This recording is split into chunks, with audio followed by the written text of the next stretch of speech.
Saturday afternoon, and I'm walking around the house just twiddling my thumb.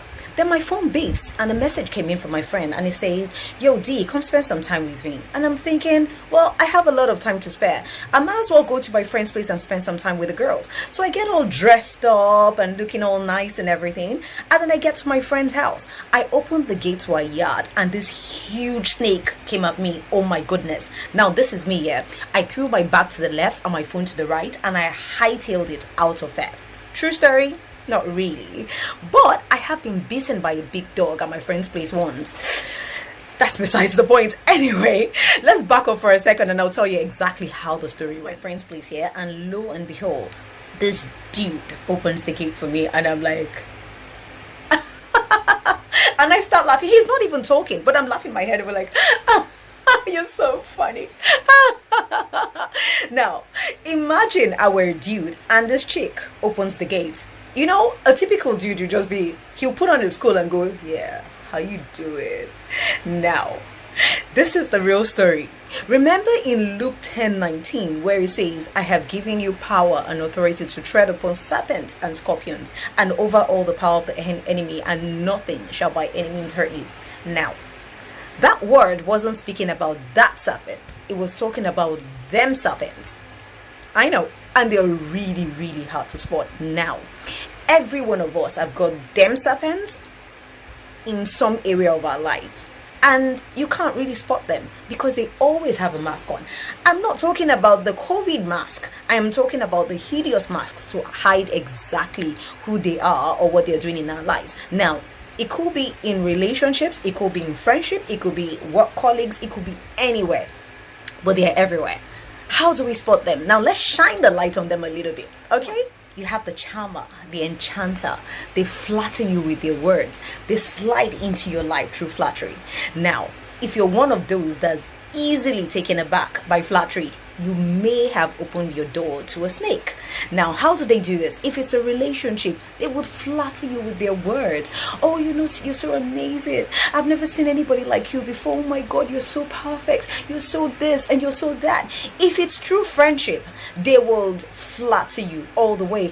"Ah, you're the best friend I've ever had." Before you know, other great friend has ever come along. Now, if it's a work colleague, they will flatter you with work. "Oh my God, I love your work. You know, every time you present something, oh, I always look forward to seeing your work. I always look forward to reading your work."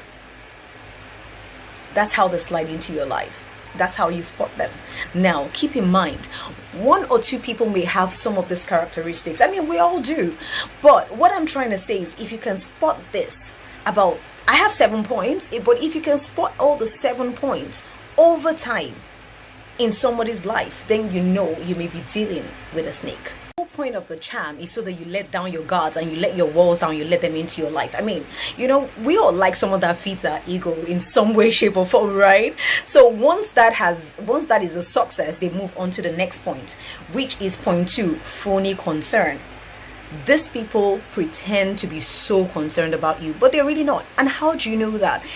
They're kind of uninterested in your life. Like, if you're telling them stuff, they're not, there's no real interest there. Do you understand? They're really, it's almost like they're bored, except you're saying something that concerns them. Now, if you're talking about them, they're really excited. You can tell the excitement in their voice. But when you're saying something that concerns you, they're probably not listening.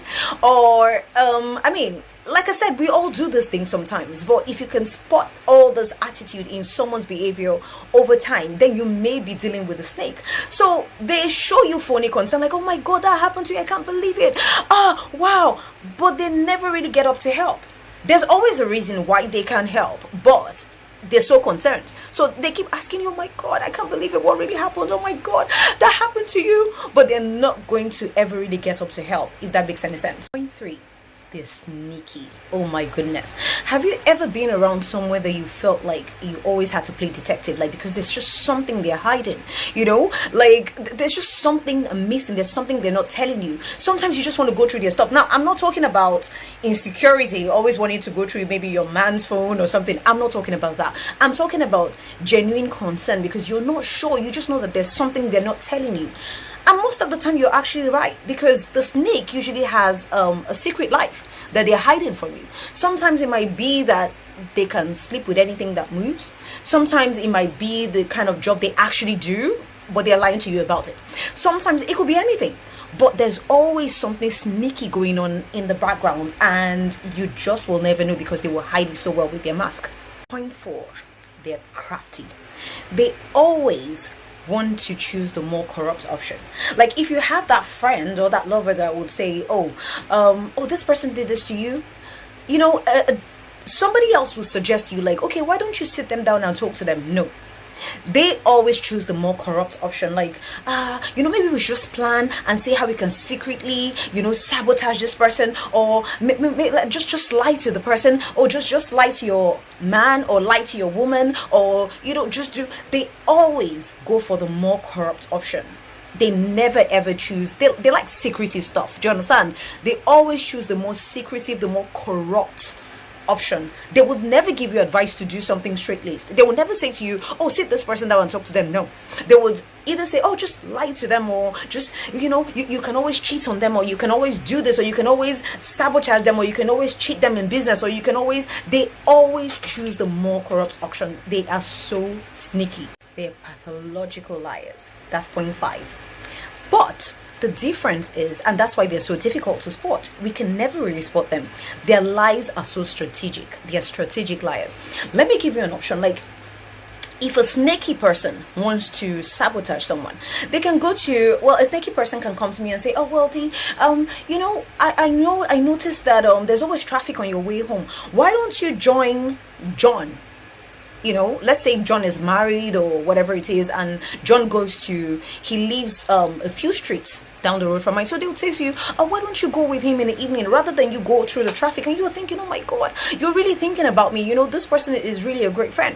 But what they're trying to do is they would now go to other people and say, oh, did you see what she did? She stopped driving just so that she can steal John from his wife. She started to join him every night to go home. Can you imagine? And did you see what she was wearing? Have you noticed that her dressing has changed ever since she started going into John's car and following him home? Obviously, she's just doing it intentionally. They're very, very, very strategic liars. They lie like a storm. They never tell the truth, but it's usually very strategic. So what they do is mix lies with the truth so that it can never really, be figured out. 6, they monitor you. They keep you on the very, very careful watch. Now, I used to know a lady that, like, when I'm sending out text messages, right, she would stand behind me and kind of like secretly look at what I'm sending.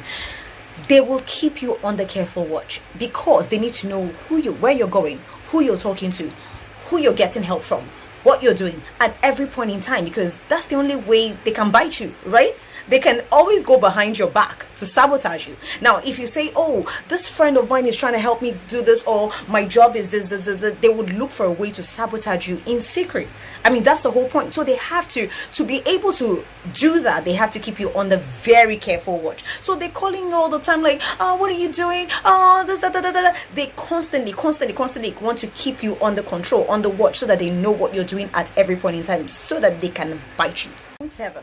They're the biggest hypocrite. Now, always look out for those people that their words don't match their actions. They're the biggest hypocrites, and they're so concerned about their image. Do you understand how other people view them? Only because they're always trying to cover up something. Like I said before in one of my former points, they always have a secret life. They always do. There's something they're always hiding from you about their lives. Maybe it's the fact that they sleep with anything that moves, or it's always something. There's always something with them, and they're the biggest hypocrites. So they always want to be seen as, oh, I'm pure and perfect and shit.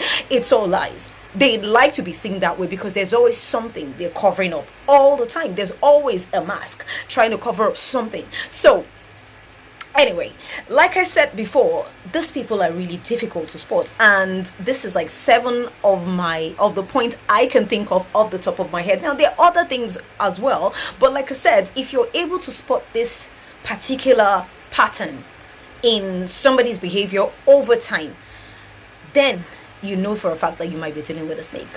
Thank you. Do have a lovely week. I am Dee. Welcome back to Time Out, and have a beautiful week ahead. Namaste.